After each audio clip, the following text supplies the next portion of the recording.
네, 안녕하세요.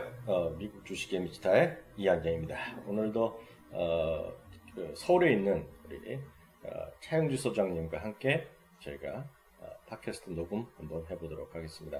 전화로 연결 한번 해보도록 하겠는데요. 소장님 나와 계시죠?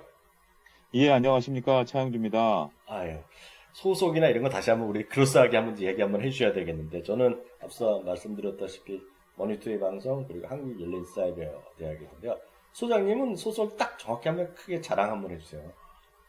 저는 현재 YG경제연구소 소장으로 있고요. 네, 예, 방송으로서는 한국경제TV, 네, 교수님 나가시는 머니투데이, 네, 그 다음에 매일경제TV, 네, 이데일리TV, 네. TV조선 이렇게 나가고 어이구. 있습니다. 그럼 뭐 도대체 경제방송에서 최고로 제일 많이 나오시는 분 아니에요? 거의 뭐 넘버 3 안에 든다고 봐야 되겠죠? 넘버 원, 넘버 투는 또 누구예요? 뭐 말씀드리긴 좀 곤란합니다만 하여튼 넘버 3라고 해서 꼭 세 번째는 아니죠. 때로는 제일 많이 나갈 때도 있고요. 네, 때로는 세 번째로 나갈 때도 있고, 네. 요일에 따라서 좀 그렇게 겹치게 나가고 있습니다. 하여튼 저 대신 저 좀 수고해 주셔서 제가 감사를 드릴 뿐이고. 참, 예. 지난주에 저희가 한번 녹음 한 번 해서 올렸는데, 반응 예. 괜찮았어요. 감사합니다. 그때 우리가 또 현대중공업 말씀을 드렸었거든요. 예, 그랬었죠. 예. 그대로 조선주들 또 시세를 좀 내고 있는 상황이기 때문에, 네, 뭐, 오늘 같은 경우도 시세를 좀 내다가 주춤하긴 했고, 물론 뭐, 카타르 네. 그 LNG 선에 대한 그런 이슈가 있긴 했었습니다만, 그러니까요. 전반적으로 조선주들이 그 앞으로 성장성에 대해서 네, 저희가 지속적으로 말씀을 좀 드려왔었던 점들 네. 참고하시면 되지 않을까 싶네요. 축구는 졌지만, LNG선을 그렇죠. 50척인가요? 여기서 50척? 60척 60척? 지금 카타르가 보유한 게 50척이고요. 예, 그럼에도 불구하고 지금 카타르가 세계 최대의 해상 유전을 갖고 있습니다. LNG에 대한. 네, 그것을 이제 확장하겠다라는 게 카타르의 전략이고요. 그리고 여러분들이 그 조선주의 흐름, 그러니까 수주에 대한 모멘텀을 좀 읽으셔야 될 것들이 뭐냐면, 네, 조선주의 수주가 들어올 때, 특히 유럽계에서, 물론 이건 중동입니다만, 중동이나 유럽계에서 수주가 들어올 때는 비쌀 때는 안 들어와요. 비쌀 때 들어오는 거는 미국이라든지 북유럽 쪽에서 들어오고, 네. 원래 우리가 그리스 조선왕에 대해서 얘기를 하지 않습니까? 그렇죠, 그렇죠. 뭐, 옴나시스 뭐 이런 얘기들을 하는 게, 네. 그런 쪽에 있는 원래 전통적인 조선사들은 배값이 쌀 때 들어옵니다. 네. 배값이 쌀 때 들어와서, 그렇잖아요. 예를 들어서 뭐 배 한 척 만드는데, 뭐 쉽게 얘기해서 1억 원이다. 그거보다 뭐 어마어마한 수치지만, 우리 쉽게 네네. 얘기했을 때 1억 원이라는 게 평균 가격이라면, 경기가 안 좋을 때는 8천만 원이나 6천만 원까지도 심지어 떨어지죠. 그렇죠. 그럴 때 이제 대규모 수주를 해서 결국 조선이라는 게 그리고 세계 경제라는 게 사이클을 그리기 때문에 네. 결국 사이클 저점에서 사서 사이클 고점에서 배를 팔기도 하고 아니면 물동량을 확보해 놓고 그런 전략이기 때문에 네. 여러분들이 남유럽이나 아니면 중동에서 수주가 들어올 때는 이제 턴어라운드 할 수 있는 가능성이 있구나라고 읽으셔야 될 것이고 네. 그 다음에 미국이나 북유럽 쪽에서 수주가 들어온다. 그러면 좀 이 선박 이런 거 가격들이 좀 꺾일 가능성도 있구나. 이런 것도 하나의 팁으로서 읽으시면 되지 않을까 싶습니다. 대통령께서 그 카타르 뭐 만나갖고 우승하길 바란다 그랬는데 우승시켜야죠. 그 정도 되면. 예, 우승시켜야 되겠죠. 예. 현대 중공이 잠깐 먼저 얘기해 주셨고, 저는 현대 건설을 잠깐 말씀드렸는데, 오늘은 이제 어린 쇼크가 나오면서 좀 밀렸어요. 현대 건설은. 그러니까요. 실적에 대한 것들은 뭐 저희가 예상할 수 있는 부분들은 아니기 때문에. 네. 그리고 뭐 전반적으로 실적 시즌에 대하면서 뭐 미국 주식들, 중국 주식들 다 밀리는 상황이기 때문에. 네. 실적, 그러니까 그 얘기를 오늘 좀 했으면 합니다. 제가 뭐 서두에 먼저 그 교수님하고 우리가 뭐 얘기를 나눈 것도 아닙니다만. 그러니까요. 저는 이제 실적 시즌에 도래해서. 네네. 과연 지금 이제 한국 중심으로 본다라면 오늘이 화요일이니까. 그렇죠. 오늘 이제 투자하고 나면 이제 곧 설 연휴로 들어가지 않습니까? 그러니까요. 그렇게 되면은 1월 효과 과연 지속될 수 있을지. 네. 그거 좀 먼저 저희들이 고민해봐야 되지 않을까 싶습니다. 맞습니다. 지난주에 저희가 혹시 기억하실지 모르겠지만 저희가 지난주에 팟캐스트 올렸던 제목이 최소한 설날까지는 이런 땡땡 장세가 지속된다라고 얘기를 했단 말이죠. 최소한 설날 전후까지는. 근데 지금 딱 왔단 말이죠. 그렇죠. 저희가 그때 얘기한 것이 뭐 펀더멘탈도 좋고 다 좋지만 지금은 수급이라든가 어떤 기세에 의해서 움직이는 장세라는 표현을 썼는데요. 저는 지금도 그런 장세에 일단 지난주랑 거의 비슷한 의견을 갖고 있어요. 저는 우선 먼저 말씀드리면 실적 시즌 잠깐 말씀하셨지만 한국도 마찬가지, 미국도 마찬가지. 이번 실적은 그렇게 볼 게 없거든요. 한마디로. 그러니까 미국도 전반적으로 지금 이익은 평년 수준, 평년작이라는 얘기하고 있고요. 매출은 평년보다 좀 부진하다라는 얘기를 많이 하고 있어요. 물론 플러스 났지만요. 특히 한국은 사실 말할 것도 없죠. 한국은 4분기의 실적의 눈높이가 그렇게 낮아졌음에도 불구하고 어닝쇼크가 속출하고 있잖아요, 지금요. 그렇습니다. 1분기, 2분기 계속 눈높이가 낮아지고 있기 때문에 여전히 지금은 펀더멘탈로는 저는 하여튼 최소한 상반기까지는 할 얘기가 별로 없을 것 같아요. 크게 봐서는.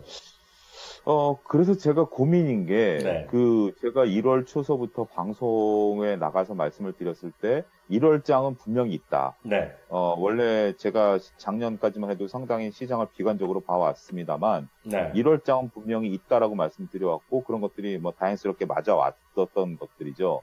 근데 2018년을 저희 이제 되돌아본다라면, 항상 1월 효과 이후에 2월 초에 이제, 큰 폭의 하락세를 시연을 했고, 그게 이제 2018년 내내 투자자들을 괴롭혔던 모습들인데, 이제 공교롭게도 설이 겹치고, 그 다음에 이번 주 같은 경우 이제 미중 간의 그 장관급 회담이 있지 않습니까? 맞습니다. 리허 말이죠. 리허.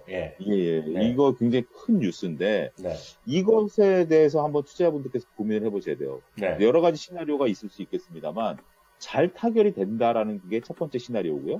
두 번째는 아직까지 여기서 결론을 못 내리고 3월 1일까지 한 달여 정도 시간이 남아있기 때문에 여기서 미봉책으로 끝날 가능성에 대해서 두 번째 시나리오를 작성하셔야 되고 세 번째 같은 경우는 협상이라는 게 그렇죠. 웃으면서 들어갔다가 멱살잡이하고 나올 수도 있는 거죠.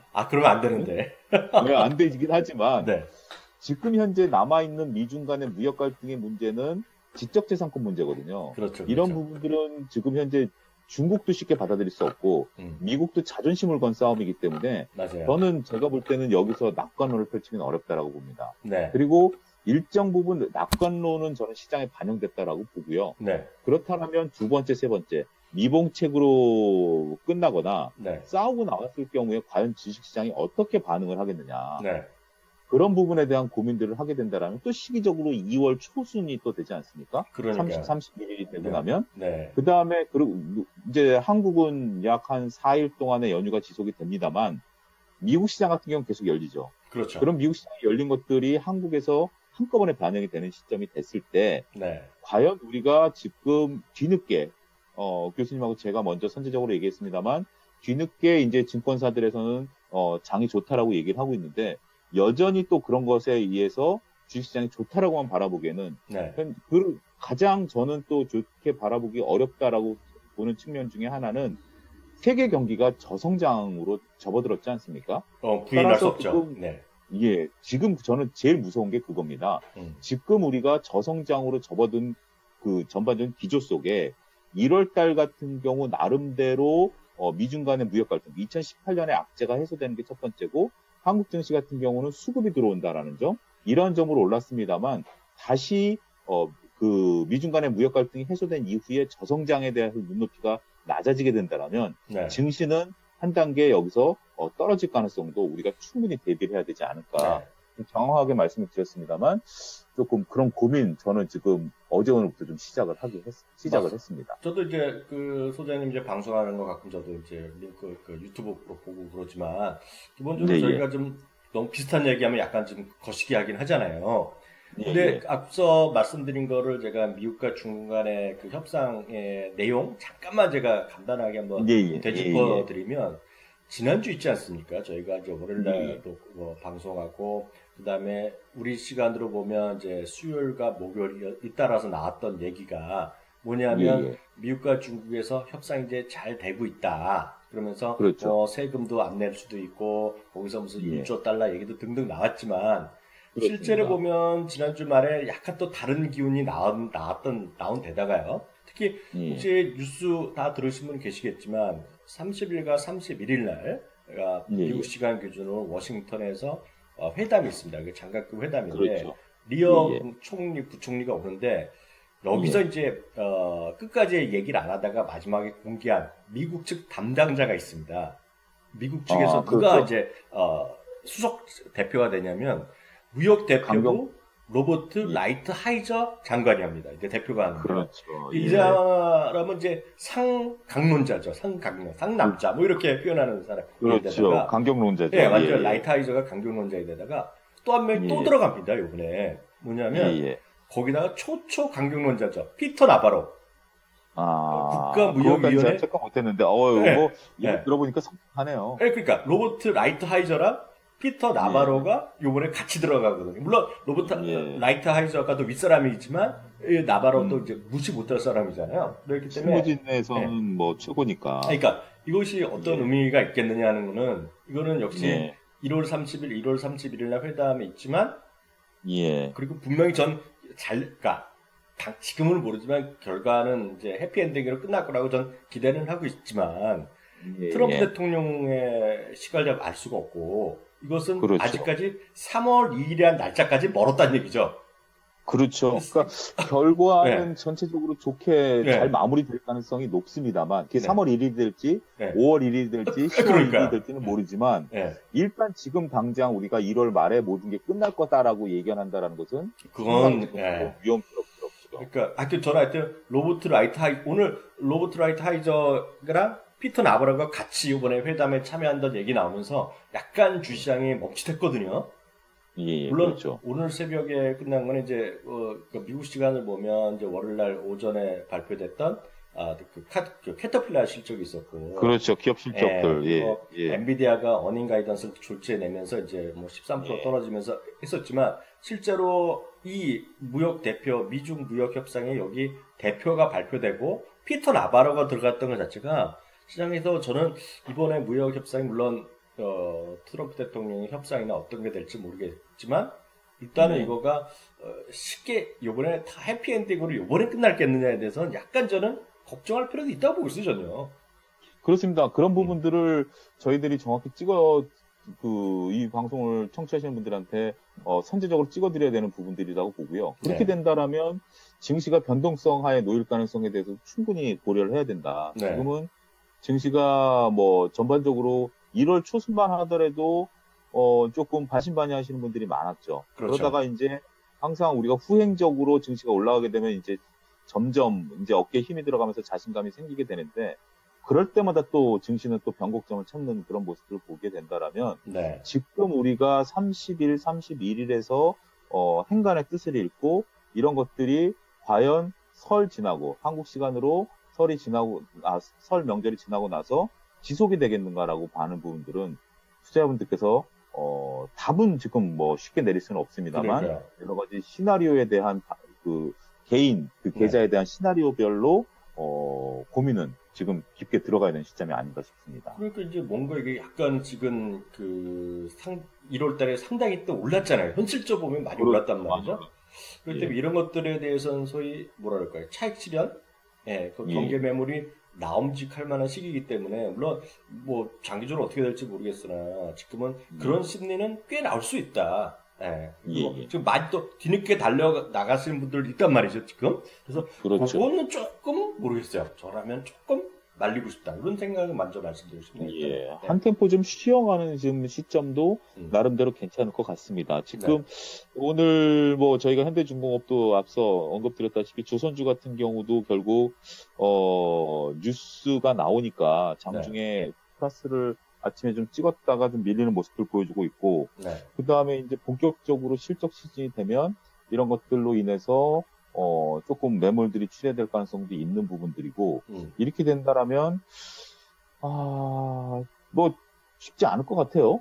뭐, 긍정적인 얘기를 할 수 있는 그러한, 대체대조표에서, 호재와 악재를 둘로 나눈다라면, 오히려 지금은 우리가 좀 민감하게, 그동안 강세장에서는 악재에 대해서는 생각 안 하고 호재만 신경을 썼다라면 지금 장세에서는 이제 악재도 조금 우리가 고민해봐야 되는 시점이 아닌가 싶습니다. 그러니까 이게 워낙 경기도 좋고 저는 그래요. 경기도 좋고 실적도 좋고 수급도 좋고 차트도 좋고 우리가 흔히 얘기하는 여러 가지 요소가 다 좋아서 다 좋은데 뭐 중국 뭐 그런 거 있지만 뭐 설날 걱정도 있지만 그냥 버티면 된다라는 생각할 수 있는 시기는 그 정도는 아닌 거 아닌가 지금. 그러니까. 그래서 뭔가 불안한 곳을 누가 찔러서 잘 얘기해 보면 걱정거리가 새록새록 나타나고 뭐 이런 시점이기 때문에 지금은 약간 하여튼 저는 약간 거시기하다는 생각을 좀 들을 수밖에 없고요. 다만 종목으로 보면 저도 좀 질문하고 싶은 게 지난번에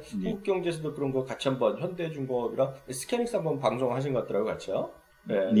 그 다른 분이랑 스캐닉스 같은 반도체는 어떻게 보세요? 하여튼 미국에서는 요즘 반도체 주식이 어떤 난리가 나면서도 또 오늘 또 엔비디아 같은 박살나기도 하는데. 아니, 그러니까 저는 그 부분을 저도 그렇지 않고 지금 이제 머릿속에 이제 교수님 질문을 답하기 전에 그걸 한번 오히려 제가 여쭤보고 싶어요. 왜냐하면 지금 캐터필러라든지 엔비디아가 지금 그 미국 시장에서 큰 폭으로 빠지는데 그 이유가 중국에서 매출이 줄어들었기 때문에 빠진 거 아니겠습니까? 그렇죠. 예. 그렇다면 그 부분을 저는 그 생각을 해봐야 될 것들이 뭐냐면 결국 미국 기업이 중국에서 매출이 줄었다라는 부분들인데 지금 현재 미중 간의 무역 불균형을 본다라면 미국이 중국에 수출하는 것은 연간 한 1,400억 정도 되는 부분들이고요. 그 다음에 오히려 중국이 미국 쪽으로 수출하는 게 연간 한 4,500억 정도 되거든요. 이익이 나는 부분들이. 그렇다면 중국이 미국에 수출하는 게 많은데 지금 현재 미국 기업들이 중국에 그렇게 많이 수출을 하지는 않고 있는데 매출이 줄었다. 한편으로 본다라면 그 캐터필러를 본다라면 작년에 우리나라 현대건설기계 같은 경우 매출이 늘었고요. 두산인프라코어도 매출이 소폭 늘었습니다.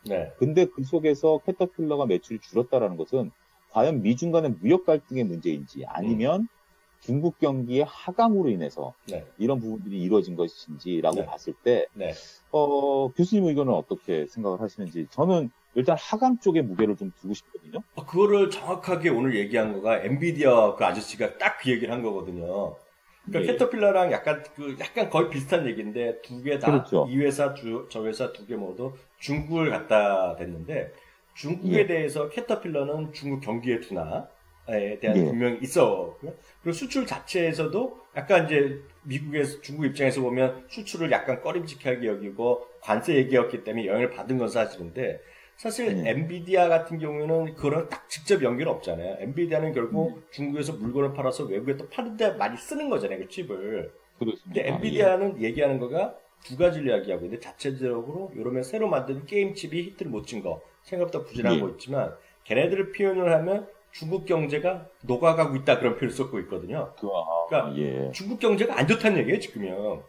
그러니까. 근데 그거를 제가 두 가지 똑같은 얘기를 할 수 있는 게 근데 문제는 요번에 중국도 이렇게 경제적인 어려움 겪고 작년에 경제 성장률이 무슨 1999년 이후 최저 뭐 30년 만에 최저 나오고 미국도 지금 애플 뭐 스타벅스는 주간 살아났지만 이런 것들에 대한 실적의 걱정들이 같이 어우러져 있잖아요 지금요. 그래서 문제는 중국도 미국도 무역 협상에서 이긴 살이 없다라는 것이 다시 한번 얘기가 나오고 있고 특히 결정적으로 미국 쪽의 입장에서 보면 지금 트럼프 대통령이 완전히 이번에 뭡니까 그 셧다운에서 완전히 졌다는 거거든요. 그렇죠. 그러니까 그 졌다는 것 자체에서 지금 새로운 레이어인데 지금 그런 경제적인 문제, 주가도 지금 재미없고 실적에 딱딱딱 악영에 미친 게 나왔기 때문에 제가 봤을 때 중국, 미국 누구도 성장 없이 뭔가 지금 어려운 구간이 있다. 그래서 그것을 빨리 해결해야 되는데 소위 글로벌 탑2가 바로 해결할 수는 없으니 지금 좀 시간이 좀 답답하다. 이렇게 저도 생각하는 거죠, 지금요. 그러니까 제가 오늘 아침에 매일경제TV에서 그런 얘기를 했었는데 우리가 중국이 현재 지금 미중 간의 무역 갈등이 해소되고 나면 모든 게 해결된다라고 생각을 할 수 일견 있습니다만 그 전에 현재 중국 경제 자체적으로 미중 간의 무역 갈등을 떠나서 중국 경제 자체적으로 현재 지금 성장세가 대폭 꺾여서 심지어 5%대 성장세까지 나오게 된다라면 나중에 지금 그런 것들이 어떻게 보면 미중 간의 무역 갈등 속에 묻혀 있는 상황에서 그런 것들이 드러나게 되면 증시가 한 차례 변동성을 나타낼 수 있게 되는 또 하나의 빌미로 작용할 수 있다라는 점이죠. 그게 바로 리세션을 얘기하는 거잖아요, 지금요. 그렇죠. 리세션까지 리세션 이제 고민해봐야죠. 고민하는 거죠. 고민해봐야 되는 문제인 것 같고, 네. 앞서 질문하신 뭐 SK 하이닉스 같은 경우, 지금 뭐 그렇습니다. 저도 뭐 깊게 고민은 안 해봤습니다만 지금 실적 자체로는 나쁘진 않죠. 하지만 네. 전망치가 떨어지고 있다라는 점에서 봤을 때는 글쎄요, 저는 지금 정도 수준에서 적극적으로 투자할 수 있을지 좀 고민입니다. 또 은근히 많이 올랐어요. 5만 5, 6천에서 지금 7만 5천 원 갔으니 좀 30, 40% 올라갔는데 문제는 이 정도면 반영된 게 아닌가. 이게 왜냐면 이거 주가 지금 삼성전자랑 SK하이닉스거든요. 미국에서 지금 반도체 물론 미국은 비메모리고 한국은 메모리지만 주가에 반등하는 거는 지난 우리 금요일 날 발표했잖아요. SK하이닉스가 실적 발표했잖아요. 그렇죠. 목요일 날 발표했나? 그때 보면 미국에서 그 다음날 확 오를 때 그 이후에 오를 때 보면 딱 얘기하는 거가 삼성전자, SK하이닉스 두 개 다 두 군데 모두 하반기에 좋아질 수 있다는 얘기 있잖아요. 회복될 수 있다는 얘기하고 2주를 하는 총재도 좀 상반기까지는 어렵지만 하반기엔 반도체가 좋아진다고 얘기해서 하는 총재까지 얘기하고 있거든요. 반도체 하반기에는 회복된다는데 근데 그거가 모르겠어요. 그게 정말 그렇게 되면 주식을 살만도 할 텐데 장기적으로 보면 정말 그렇게 될지가. 근데 한편으로서는 지금 하이닉스가 오른 게 과연 자체적인 의미겠느냐라는 부분들. 그러니까 교수님 잘 아시겠습니다만 그 우리나라 SK 하이닉스나 삼성전자나 지수의 어떤 또 바로미터 역할을 또 하고 있지 않습니까? 1, 2위니까. 우리나라 네. 반도체 주제의 어떤 특징이죠. 네. 자체적인 어떤 그 반도체 시황에 따라서도 움직이지만 지수에 관련된 것들도 있기 때문에 지금 외국인 수급에 들어와서 1월 달에 지수가 대략 한 8% 정도 올라왔는데 그런 것에 영향에 의해서 올라온 부분들도 일견 있지 않느냐. 삼성전자 중심으로 4만 원 깨졌다가 4만 원대 위로 올라온 게 그렇게 된다라면 지수가 여기서 꺾이게 되면 저는 계속 우려스럽습니다. 지금 이 방송 오늘 다시 들으시는 분들 이렇게 보시면 제가 굉장히 우려스럽다라는 말을 그러니까 좀 변동성에 대한 얘기를 하는데 그렇게 된다라면 반도체주들도 한 차례 좀 조정받을 가능성도 충분히 있다라고 봐야 되겠죠.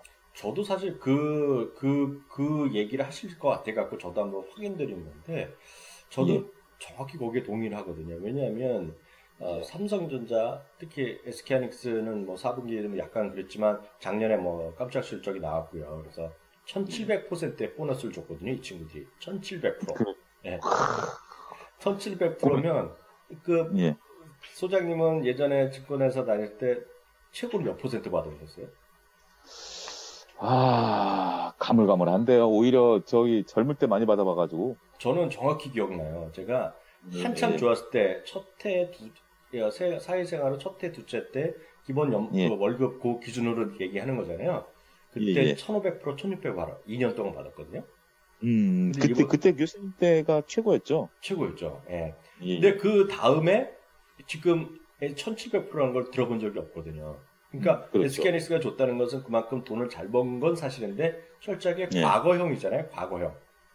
그렇습니다. 작년 실적을 보고 준 건데 올해는 지금 삼성전자 기준으로 보면 연간으로 보면 지금 컨센서스가 작년 대비 이익이 40% 감소해요. 40%. 그렇죠. 40% 감소 얘기를 하고 있고 그런 상황에서 펀더멘탈은 없죠. 그래서 저도 삼성전자가 대한민국에서 1위, SK하이닉스 2위, 그리고 이머징 마켓에서 삼성전자가 3위 정도 되고요.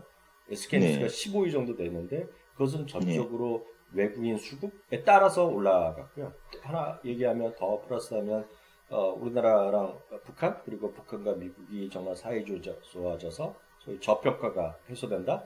그러니까 지정학적 위협이 해소된다. 그런 기대감이 분명히 은연중에 있거든요, 지금요. 그렇습니다. 1월 달에 또 더군다나 지금 뭐 북미 회담 같은 경우 조만간 열릴 거 2월 말에 열리네 뭐 언제 또 그런 얘기들이 있었기 때문에 말씀하신 코리아 디스카운트의 해소에 대한 부분들도 충분히 일정 부분 반영됐다라고 봐야 되겠죠. 그러니까 이게 정말 트럼프 대통령이랑 김정은이 정말 개벽한 사람들이라 어디로 튈지 모르는데 지금 그래도 일단 뭐 만나겠다라고 얘기를 하는 거 보면 믿어야죠. 상당히 우리나라 입장에서는 뭐 한반도 평화가 어떻게 해서든지 빨리 와주는 게 그러니까요. 지금 투자자 입장에서 본다라면 뭐 이건 이념을 떠나서 투자자 입장에서 본다면 빨리 이루어져야 되는 부분들이라고 할 수 있겠죠. 근데 또 펀더멘털이 약하기 때문에 저는 이제 갖고 가는 건 괜찮다고 생각하지만 기존부터 계속 갖고 있던 분들, 그리고 없는 분은 지금이라도 뭐 한 주라도 사란 얘기 뭐 반농담을 하지만 실제로 보면 지금 시장은 저도 하여튼 약간 위태롭죠. 많이 올랐던 것이 사실이기 때문에 아무리 그렇습니다. 저는 코스피건 코스닥이건 올라도 제한적인 거 정도 아니겠느냐 지금은. 그렇습니다. 그래서 하여튼 조금 조심스러운 말씀 드리고 싶어요. 그러니까 오늘 이 방송 들으시는 분들은 그러니까 뭐 저희가 뭐 시장을 예측하는 사람들도 아니고 그런 능력이 뭐 없죠. 시장을 뭐 맞출 수 있는 부분들도 아닙니다만 시장에서도 이런 목소리가 있다라는 부분들에 대해서는 분명히 다들 좋다고 그럴 때 저희는 소수 의견이죠 지금이야 저희. 그렇죠. 소수 의견입니다만 그래도 나름대로 올해 상승 랠리에 대한 의견도 좀 있었고 남들이 다 된다고 그럴 때 또 이런 의견들도 그러니까 결국 그 투자자분들께서 고민을 해보십사라는 거죠. 그래서 우리가 항상 투자를 할 때 계획을 세워야 되는 부분들이 있고 대응을 해야 되는 부분들도 있는데 그렇죠. 생각 없이 대응을 할 수는 없는 거니까 물론 주식시장이 저희들이 교수님하고 저희 얘기한 게 뭐 전혀 엉뚱한 얘기가 되면서 주식시장에 강한 랠리를 펼치게 된다면 당연히 좋은 건데 그렇죠. 그렇지 않고 만약에 여기서 조정이 된다 그러면 과연 내가 어디서 이익을 실현할 것인가 아니면 내가 장을 빠져나올 것인가에 대한 것들도 대비책을 세워놓으신다라면 한결 더 마음 편하게 시장을 바라보실 수 있지 않을까 싶어서 말씀드린다라고 높아심에 말씀드립니다. 요즘 또 새롭게 보는 쪽은 없으세요? 그러나 큰 그림으로 그러니까 조선은 많이 올랐고 사실 반도체도 꽤 올라갔잖아요. 예, 지금 나머지 부분들에 대해서는 지금 투자자분들께서 고민이 제약바이오 섹터에 있지 않을까 싶기도 합니다. 그래요? 왜냐하면 제약바이오가 전혀 1월달 들어서 랠리를 펼치지 못했고 오히려 시장에 대비해서는 좀 빠졌다라는 느낌이 강하게 들거든요. 오히려 뭐 이쪽 코스피 쪽에 있었던 뭐 대형주들에 대해서는 서서히 저점을 높인 것은 됩니다만 코스닥 중심에 있어서의 특히 뭐 게임이나 엔터는 뭐 논외로 친다 하더라도 제약바이오 투자자분들이 많이 갖고 있죠. 그렇죠. 근데 그런 것들이 못 올랐고 과연 올라갈 수 있겠는가? 저도 오늘 방송하면서 앵커가 질문하더라고요. 다음 섹터는 제약바이오가 아니겠는가? 근데 한편으로 보면 제약바이오가 지금 그러니까 제약바이오가 나온 게 벌써 한 3, 4년 됐죠? 네, 그렇죠. 3, 4년 됐기 때문에 이제는 뭔가 모멘텀을 보이지 않으면 꿈만 갖고 올라가기에는 시간이 갈수록 쫓기는 주식이 되지 않을까. 그러니까 처음에는 한 3, 4년 전에 올라갈 때는 무조건 꿈만 갖고 올랐죠. 그런데 그게 시간이 갈수록 여전히 고령화 테마라는 것에 의해서 꿈을 계속 유지해왔죠. 다른 것들에 비해서는. 맞아요. 근데 뭐 지금 현재 대북 관련주들도 꿈속에 있는 건데 특히 제약바이오 같은 경우는 꿈이 이제 실현화돼야 되지 않겠는가. 뭔가 보여주지 않는 이상은 계속해서 임상, 2상, 3상을 하고 있다라는 거. 그다음에 뭐 개발한다라는 얘기는 이제는 투자자분들께서 조금 적극적으로 달려들지는 않는 상황이다. 이렇게 좀 보여집니다. 지금은 어떻게 보면 수소차라든지 전기차, 제가 볼 땐 수소차, 전기차도 일견 좀 아직까지는 꿈을 먹고 있는 주식이다라고 보여지는데 그래도 그 꿈은 좀 보이는 꿈이고 제약바이오는 지금 뭔가 보여주지 않는다라면 완전히 꿈 같은 꿈 속에 있는 그런 주식이 될 가능성도 있다. 저는 좀 냉정하게 좀 말씀드리고 싶습니다. 저는 저는 이런 생각하고 있어요. 제 경험적으로 말씀드리면 테마 있잖아요. 테마. 소위 신호탄을 날렸던 테마는 다시 안 온다고 보고 있거든요. 그렇죠. 예를 들어서 화장품도 다시 안 온다고 보고 있거든요. 그리고 바이오 제약도 결국은 4, 5년 전까지 해서 크게 한번 움직였던 적이 있었잖아요. 한미약품 이런 것들. 그렇습니다. 다시 그런 꿈은 잘 오지 않는다 보고 있어요, 저는. 그래서 그래서 저는 모르겠어요. 그런 종목들을 잘 아는 분들 입장에서 보면 한두 종목 잘 사서 대박 날 수도 있겠지만 저나 소장님 같이 좀 방송하고 이런 분들 입장에서 적극적으로 얘기하기에는 뭔가 좀 모르겠습니다. 젊은 친구들 뭐 기술적으로 막 하는 친구들은 모르겠는데 저는 좀 생각이 좀 안 맞고요. 저는 요즘 이런 쪽 좀 보고 있어요. 시장이 어려울 때 말이죠. 시장 어려울 때 은근히 꾸준히 지나고 나면 올라갔던 건데 좀 덜 오른 거. 그러니까 요즘 올라가는지 모르겠는데 저는 롯데케미칼 이런 거 있잖아요. 화학주요? 네, 롯데케미칼. 네. 예, 예. 롯데케미칼이랑 LG화학. 근데 LG화학은 이제 무슨 전기차가 엮여 있으니까 저는 선호하지만, 전기차 누가 사? 이런 사람은 할 필요가 없는데, 저는 선호하지만, 선호가 선불호, 호불호가 명확하니까 넘어가겠고, 순수 성교학에서는 롯데케미칼이 이게 탑픽이죠. 예, 탑픽인데, 저는 뭐 실적 이런 거 다 상관없고, 롯데케미칼이 안 올랐어요. 이렇게 보면. 예. 그 오른 적이 별로 없어요, 최근에. 초반에 잠깐 오르고, 제가 지금 차트를 못 봅니다. 초반에 잠깐 오르고, 네. 그 다음에 조금 최근에 주춤한 그런 모습들. 주춤하고 있죠. 지금도 요즘 뭐 바닥에서 25만 원인데 지금 뭐 30만 원이 아직 안 되는데, 저는 롯데케미칼을 제가 잘 뭐 분석한 적은 없는데, 평생. 롯데케미칼은 좀 뭐 25만 원, 30만 원 이때 사두면 꾸준하게 언젠가 하면 45만 원 또 50만 원 가거든요. 그렇죠. 유가 또. 그래서 저는 롯데케미칼 그리고 유가도 많이 떨어져 있는 상태 같고, 그래서 한번 해봐도, 그러니까 장기적으로 너무 대형주가 없으신 분도 이런 것들도 한번 해두면 또 효과 나지 않을까라는 생각도 들더라고요. 저는 롯데케미칼이. 지금은 대형주들 같은 경우 조금 중기적으로 묻어두신다라면, 그러니까 이제 트레이딩 관점에서 지금 1월 달에는 어떻게 보면 짧게 치고 빠질 수 있는 어떤 시기적인 그런 모멘텀이 됐었다라면, 이제는 여기서 조정받고 가게 되면, 조정을 안 받고 가게 된다든지, 이제부터는 본격적인 이제 실적이라든지 아니면 펀드멘탈이 강화되는 쪽으로 해서 중기적인 텀으로 두시면, 나쁘지 않다라고 저도 봅니다. 네. 저로 봤을 때는. 아이고, 참. 시장 자체도 좋아야 되는데요. 오늘 또 이렇게 시간이 벌써 20, 30분 정도 돼가고 있는데요. 설날 때 어디 뭐 하세요?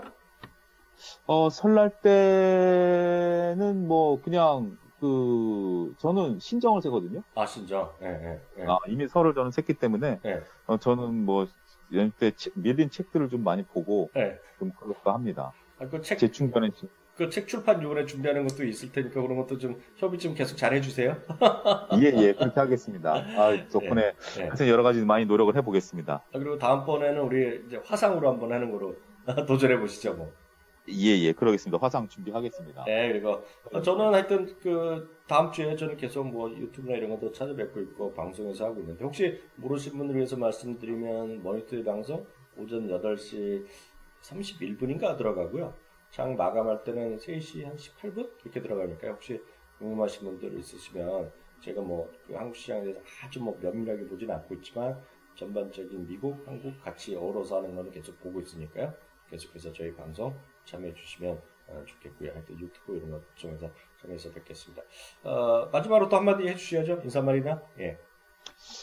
일단은 뭐 항상 시장은 뭐 변곡점이 옵니다. 그건 지나고 나서야 알 수 있습니다. 그래서 저희 방송 오늘 너무 좀 우울하게 들으셨다라면 우울하지 않을 수도 있거든요. 대신 틀리면 좋죠. 틀리면 좋죠. 저희는 틀린 게 좋죠. 그렇죠. 틀린 게 좋지만 맞을 수도 있는 부분에 대해서 고민을 해보십사라지 저희가 이게 됩니다라는 것은 아니기 때문에 항상 그런 쪽들 감안하시고 보시면 될 것 같습니다. 조만간 또 찾아뵙도록 그렇게 하겠습니다. 그럼 다음 주는 설날이니까 설날 지나고 나서 다시 한번 영상으로 찾아뵙도록. 영상으로 한번 제 얼굴 한번 보여드리겠습니다. 조명도 준비해 주시고요. 알겠습니다. 수고하셨습니다. 선생님 감사합니다. 고생하셨습니다. 네.